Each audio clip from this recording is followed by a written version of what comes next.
Now you could see this is in the 4th gear and I am at 70, and let me put the 5th gear. Now it is in 5th and I'm pulling away.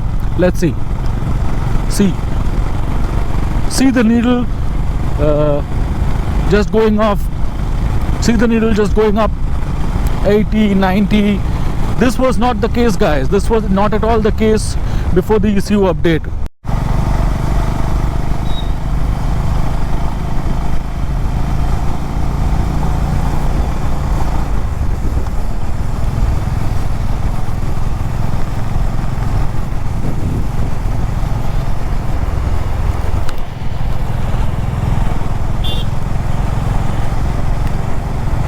So hello and a very good evening, guys.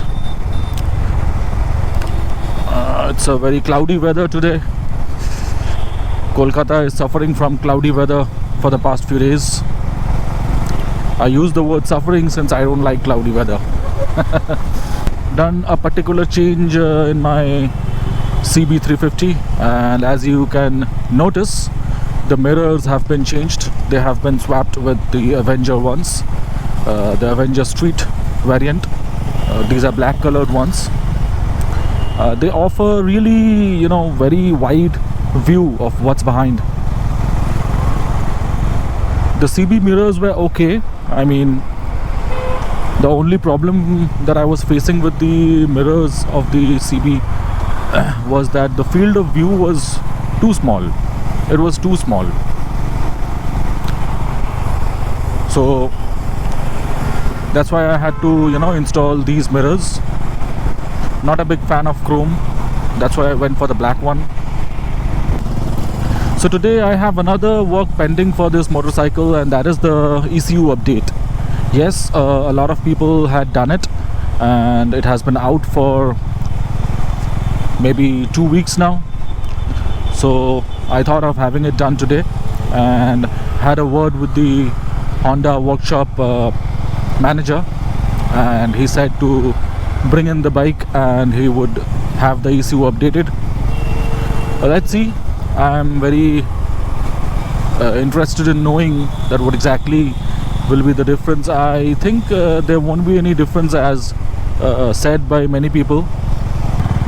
There was no considerable difference in the city ride performance. Only in high altitude the bike would perform much better. There would not be any problem as faced by a few riders who took this bike uphill. But still, I would check it myself in my own bike whether there is any difference or not. I'm headed towards the service center now for having the ECU updated, and then after riding it for a couple of kilometers, I would tell you all what exactly is the difference which I felt, or if at all there is any difference.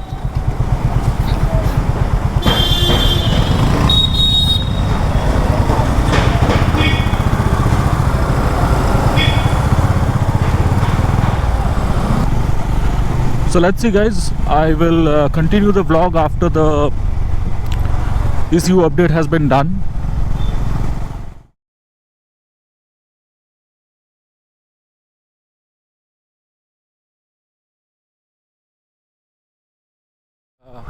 Yes, the ECU update has been done. After the ECU update, I have ridden the bike for almost around 15 kilometers. And it is doing absolutely fine. Basically, I am feeling no difference, guys, to be very honest. There is no difference while you ride the bike in the plains, that is not on the hills or not uphill. But yes, I would like to mark one particular small thing.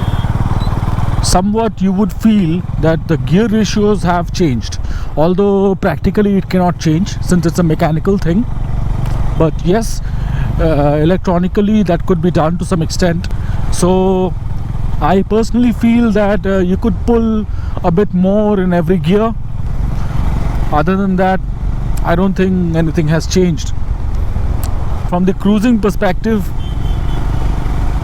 the bike has become a bit on the richer side. So I believe there will be some difference in the fuel economy. It is going to go down by 1 or 2 kilometers maybe. but it all depends on your riding style. And yes, I also felt that you could put the fifth gear at around 65 or maybe 70, right? 70. Earlier I felt more confident in putting the gear at 80 kilometers per hour, but now I think that I can put the fifth gear at 70 kilometers per hour. Now that is a considerable difference. I'm going at 60, so if I put the fifth gear in 60 also, 65 also, it is pulling way better.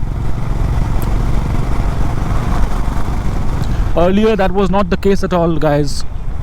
So that is a considerable difference. I'll show you once again. Now I'm at third gear at 40 kilometers per hour. So just let the traffic settle down a bit.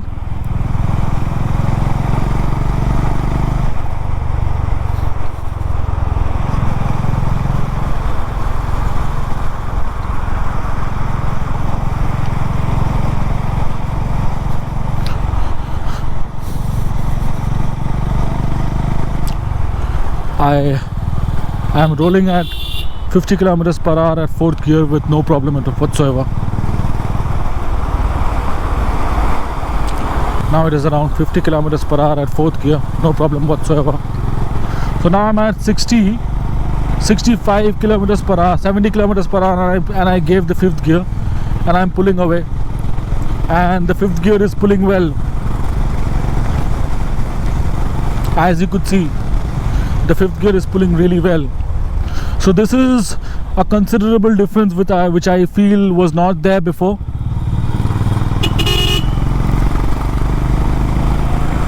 Now see guys, third gear, now fourth gear,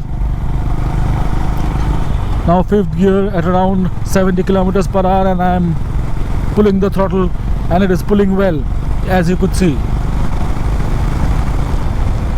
This was not there, guys. This was not there earlier. This has come into existence after the ECU update, and it's a very good thing. It's real good news that the fifth gear became much more usable than before.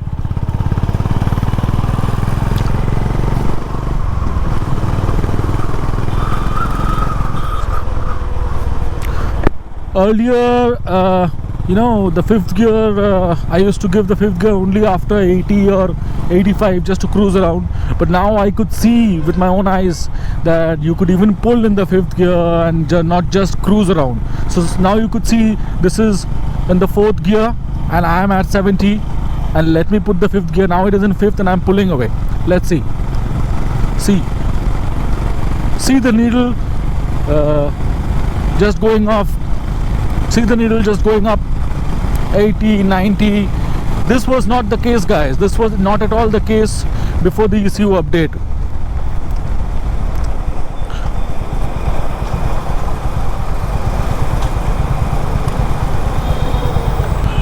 And apart from that, I see no other difference with respect to better idling. I thought the idling would be a bit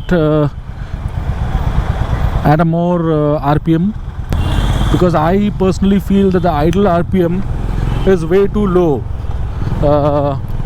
As per my taste, the idle RPM should be at least 1200 RPM to 1500 RPM. I'm used to that particular RPM in idle, but this bike I believe is somewhere around 1000 RPM at idle. So I thought maybe Honda would increase the idle RPM to 1500 or maybe 1200, since this is a long stroke engine. So 1100 or 1200 RPM would be an ideal one, but no, that is not the case. The idle RPM and everything else remains the same. So, and of course, as claimed by Honda, there is definitely going to be a difference in uphill performance. So that's it, guys. I hope that this explains the ECU update and its advantages. I would suggest that every owner of CB350, be it Highness or be it RS, should go ahead and get the update done. Now see, this not only solves the issue of the uphill issue that people used to have, but it also comes with its own bug fixes. As we all know, every update, software update, comes with its own bug fixes. So this one also fixes a lot of bug which might be there in your ECU software. So I would definitely suggest that you should go ahead and do the software update of your motorcycle and enjoy the evergreen performance of our very own Honda CB350.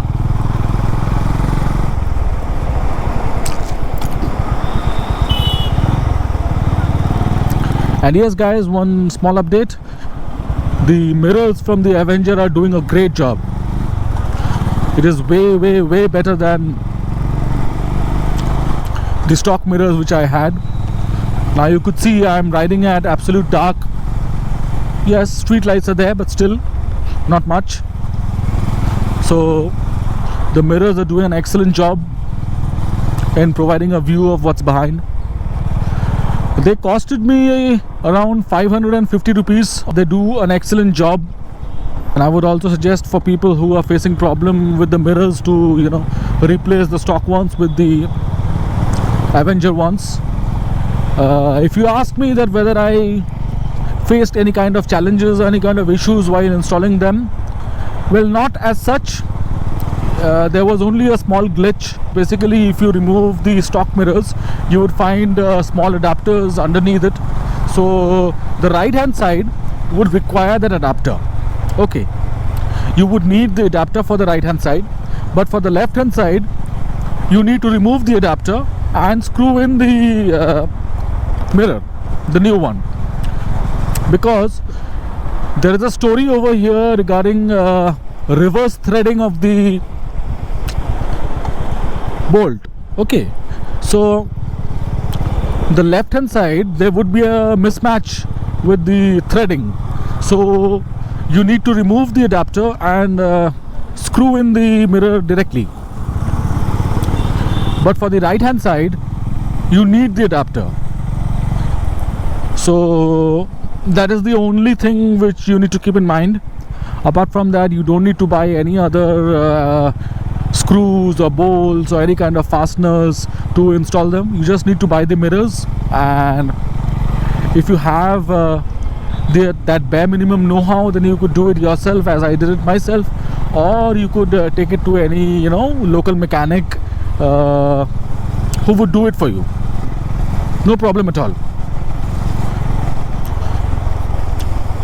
So that's it guys. It's time to say goodbye.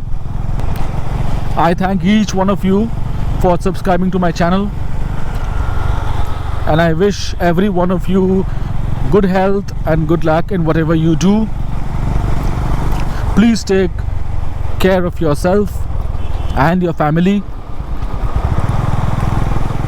Winter is around the corner, so enjoy yourself guys, and have a very good night. Thank you so much for tuning back to my channel guys. Bye bye.